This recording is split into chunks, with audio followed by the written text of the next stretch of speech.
Pozdrav youtuberi, evo nas u novoj epizodi Egi Drifta. Danas idemo farbat našu bengulju, ali prvo da vam pokažem šta mi je stiglo. Gledajte što sam naručio sticeve. Sparko je u pitanju model Sprint L, inače imate Sprint i Sprint L. Ovo su veća sjedala, čisto da mogu lakše stati jer je ova školjka poprilično uska. Kad je u pitanju Sprint model, imaju homologaciju na sebi, odnosno moraju imati homologaciju koja vrijedi 5 godina. Ovdje su mi stigli i pojasevi koje trebamo montirati. Sjedala su samo stavljena, nisu pričvršćena, moram još napraviti nosače za njih, ali to ćemo kasnije. Stigla mi je ručna. Jedini nosač koji ću raditi je nosač ručne, zato što njega baš moram zavariti ovdje dolje, pa kad bude farbo da sve bude u istoj boji. Dok ću ove ovdje od sjedala napraviti da budu montažni, tako da neće biti fiksni i neću ih farbati sad, nego ćemo ih prefarbati u neku drugu boju. Ajde da testiramo sjedala.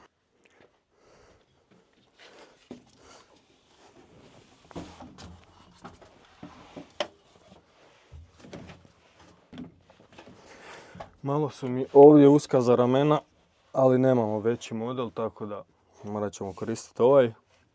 Istrpit ćemo. Mislim da je ovo dobra pozicija, mogu stisati kvačilo, kočnicu.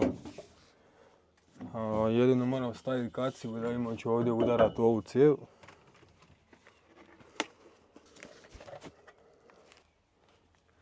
Dobro, mogu prolaziti malo, mora se dići da ga udarim glavom, ali mislim da će biti dobro.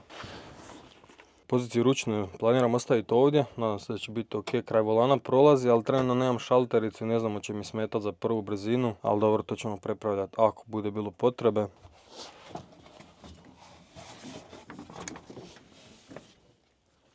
Ovako negdje planiram staviti, dakle moramo napraviti ovdje dolje nosač od lima i nakon toga ćemo izvaditi sjedala i prvo izbrusit ćemo kompletnu unutrašnjost kako bi mogli krenuti s farbanjem. Što se tiče farbanja, da vam pokažem šta sam kupio. Filer, njega ćemo koristiti kao podlogu. Prvo ćemo sve pobrusiti s ovim Scotch Brightom i onda ćemo baciti filer. Ovo je brzi neki filer, 4:1 se miješa sa ovim učvršćivačem, ali to ćemo sve pokazati kasnije. Uzeli smo masku da se ne bi udavili unutra kad budemo špricali. Ovdje imamo akrilni razređivač za boju i filer, ide 10%. Također ću vam kasnije pojasniti. Imamo antisilikon, s njime ćemo čistiti prije nego što krenemo farbat. Površinu koju želimo farbat ćemo očistiti s njime. Ova mi je ta neka medena krpa, tako je bar zovu, ima više verzija. Ja sam kupio ovu. Koristio sam je kad sam farbao blatobran. Imamo antikorozin, njega ćemo namazati na roll cage. Imamo ove posadice za miješanje boje i filera, također ću vam pokazati kako funkcionira. Ovdje je učvršćivač za boju. Imamo dvije boje. Ovo je boja koju ćemo koristiti za unutrašnjost kompletno, a ovo je boja koju ćemo koristiti za kavez. Vidjet ćete koja je boja u pitanju. I kupili smo ovaj kraft papir s kojim ćemo zaštititi recimo šajbu zadnju i sve što ne želimo ofarbati. Što se tiče farbanja vanjske strane auta, došlo do malih promjena. Kad sam objavio onaj video, odnosno shorts, gdje sam ofarbao ovaj blatobran, ova mi je inače akrilna boja. Majstor koji ima komoru mi se ponudio odnosno rekao je da ne budem lud i da ne farbam cijeli auto u akrilnu boju, nego da ćemo ga ofarbati u komori. A ako ne znate, postoje dvije vrste recimo tako farbanja. Možete koristiti akrilne boje, možete koristiti baza lak boje. Ovo je recimo akrilna boja. Stari mještani to zovu kamionski program. Koja je razlika između akrilnog bojanja i baza lak bojanja? Pa razlika je ta što na akrilnu boju ne ide lak. Znači ide samo ova akrilna boja i to je to. Dok kod baze laka imate bazu, dakle vaša boja koju želite. I onda još preko toga šibate lak. Sad, pošto sam rekao da ću vam pokazati kako se farba akrilna boja, kompletno unutrašnje ćemo napraviti u akrilu. Samo što neće biti priprema kao za vanjsku ovu stranu, zato što mi unutra nije bitno da bude nešto prelijepo, bitno je samo da je ofarbano na svježe i da imamo neku boju koju mi želimo. Ali evo da vam objasnim kako je rađen ovaj blatobran. Dakle, prvo sam sve prošao, bila je ova zelena boja. Prvo sam kompletno blatobran prešao sa 800, znači samo matirate ovaj lak da se boja može uhvatiti. Nakon toga je bacan filer, miješanje filera ću vam pokazati. Dakle, bačene su 3 ruke filera. Nakon što se filer stegnuo, jedan dan sam pričekao i onda sam ga išao brusiti. Iako ovo je kao brzi filer, odnosno treba mu, evo kako i piše, 3 do 5 sati da se osuši na 20 stupnjeva i 20 do 30 minuta na 60 stupnjeva. Ovo je za komoru. Recimo ako imate komoru pa podesite temperaturu i osušite to puno brže.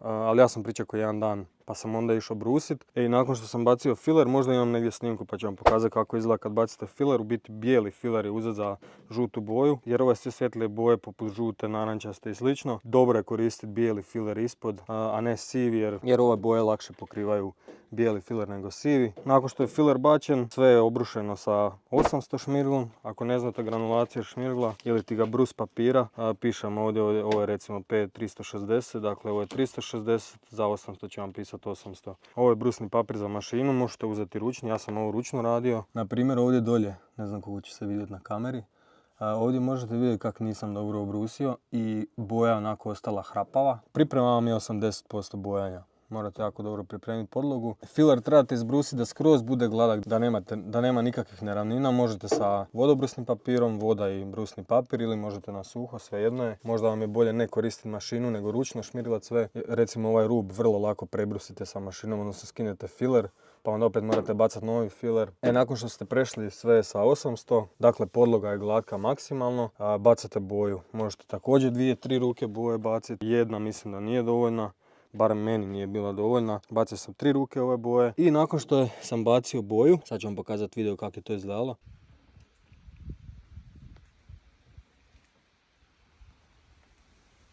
Opet sam išao brusiti sve. Iako, po pravilu, se akril ne bi trebao brusiti jer izgubi sjaj. Međutim, ako možete vidjeti, ovo je dosta sjajno. Ofarbao sam ga recimo prije nekih mjesec i pol dana. I dalje ima sjaj, nije ništa izgubio. Tako da ga možete prebrusiti da dobijete ovu glatku boju. Evo vam video kako izgleda kad prebrusite sve.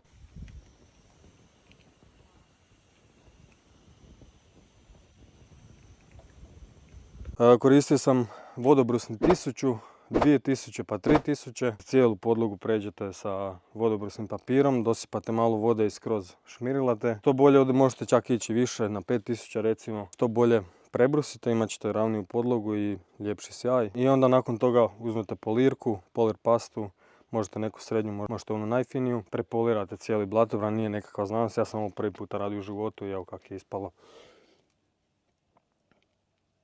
Farbano je sve ovdje upravo, i ako vam padne neka prljavština, to sve sa šmirglom možete preći. Naravno, ako nije baš ušla duboko u boju. Da, ovo što sam rekao, majstor mi se ponudio da je ofarbamo u bazi laku. Dakle, ide prvo baza, iće bijela baza dolje. Trebam cijeli auto prematirati sa 800, možda čak i sa 1000. Neće ići filer, zato što nemamo nekakvih neravnina. Filer se inače koristi da popunite neke neravnine, rupice koje imate itd. itd. Ja nemam trenutno nigdje ništa. Zadovoljan sam kako to izgleda, tako da ćemo prebrusiti sve sa 800 ili 1000 brusnim papirom. Nakon toga ide bijela baza dolje i nakon bijele baze ide naša boja i onda ide lak gore.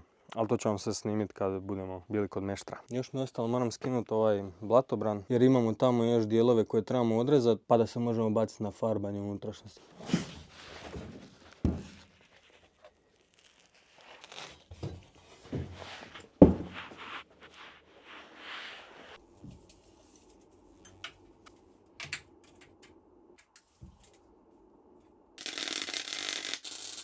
Evo ga, nosič zavaren. Stavili smo ispod jedan ovako mali trokutić, čisto da se ovdje ne može saviti.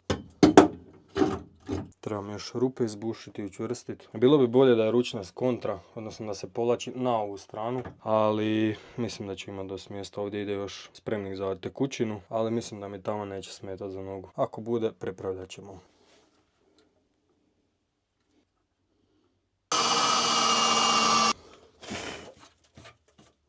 Ostalo nam još zatvoriti ove rupe s onim limovima što smo izrezali. Dakle, sad ćemo njih povariti. I onda idemo odrezati još i za ovo što imamo i možemo se baciti na farbanje. Evo, zatvorili smo rupice. Namazao sam brtvilo ljepilo na varove. Iako nisam sve baš povario, nek sam samo pripikao jer me CO2 aparat nešto zeza. Pa sam ove rupe sam zatvorio sa brtvilom ljepilom. Da vidite iza. Sad idemo skinuti još branik i onda idemo odrezati ove limove. Branik vam se skida, morate skinuti ovu lajsnu, ona je samo ovako na kopče. Ovdje ispod imate torks, ne mogu sad snimiti. U biti kao i prednji branik, znači ovdje je jedan torks i ovdje imate jedan torks, njega skinete. Još imate ovdje s unutarnje strane, bude ova plastika. Ja sam to već skinuo u nekom od prošlih videa, ali u biti imate 2 desetke ako se ne varam. Samo njih skinete i plastiku skinete s obje strane i izvučete branik van. Ili ipak ne. Preskočila su mi oba torksa. Tako da ćemo ga sad skinuti ovdje. Imate ove 13-ice s jedne i s druge strane. Njih skinemo i onda ide kompletno sve dolje.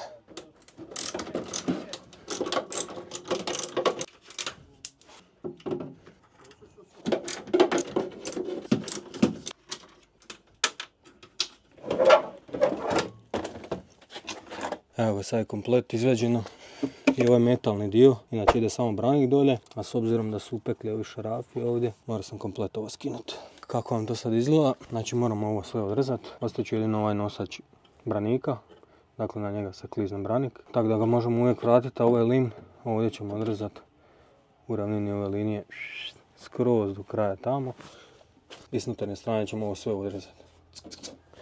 Ista stvar i s druge strane, dakle ovo nam ne treba ništa. Evo ako neko slučajno ne zna za čemu ovo služi, ove gume ovako, jako su potrnule. Kad zatvorite gepek, dogodi se recimo pritisak i taj pritisak izlazi kroz ove membrane. Ništa, idemo rezati.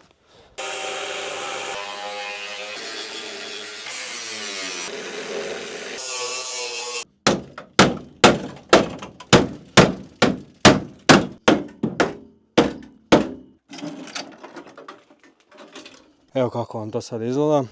Ovdje ćemo vidjeti lijepo ove gumetine velike kad budemo stavili kao kolica. U biti ovo se radi da se olakša auto i da kad recimo udariš svojim ovdje dijelom u gume ili u beton ili šta god, da te ne izbaci s putanje drifta, nego da ublaži samo udarac, ali da i dalje možeš nastaviti driftat. Kaj je lega? Na, nicht. Sad idemo sve preći sa Scotch-Brightom iznutra matirat. Imamo ovdje neki malo hrđe, to ću proći sa wire wheelom, također i tamo. A ovo ostalo ćemo sve matirat i ovu prečku ću namazati antikorozinom.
Nakon što smo sve pobrusili, sad lijepo idemo namazati cijevi sa antikorozinom, onda ćemo sve oblijepiti i nakon toga ćemo preći sa antisilikonom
E sad možemo ići farbat, sve je očišćeno, idemo napraviti boju, odnosno filer, idemo sve prešpricati. Znači imamo filer koji je 4:1 i ovdje je njegov učvršćivač, također 4:1 nam piše. Šta znači 4:1? Dakle sve ćemo miksati u ovoj ovdje posudici. Nađite si prvo, gledat ćemo s unutarnje strane ili ovdje naopako, nađite si mjericu gdje vam piše 4:1. To vam je ova ovdje mjerica. Dakle, to je ova ovdje mjerica. E sad nije ništa teško. Dakle, samo do ovog prvog stupca sipate filera. Znači, recimo ako želite sipati do 4, sipamo ga do ovdje. Nakon toga sipamo učvršćivač do ove 4 i onda sipamo 10%, odnosno popunimo ovaj tu plavi kvadratić sa razređivačem. Znači samo si nađete odgovarajuću skalu, odnosno omjer koji trebate miješati, recimo 2:1 ako imate, recimo sipam do 5 boju ili filer, onda do sljedeće 5 ide učvršćivač i popunimo ovaj plavi kvadratić sa razređivačem i to je to. I sad kad ste sve namiješali, samo dobro promešate, sipate u špricu i možete farbati.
Jao, youtuberi, ovo je ispalo top.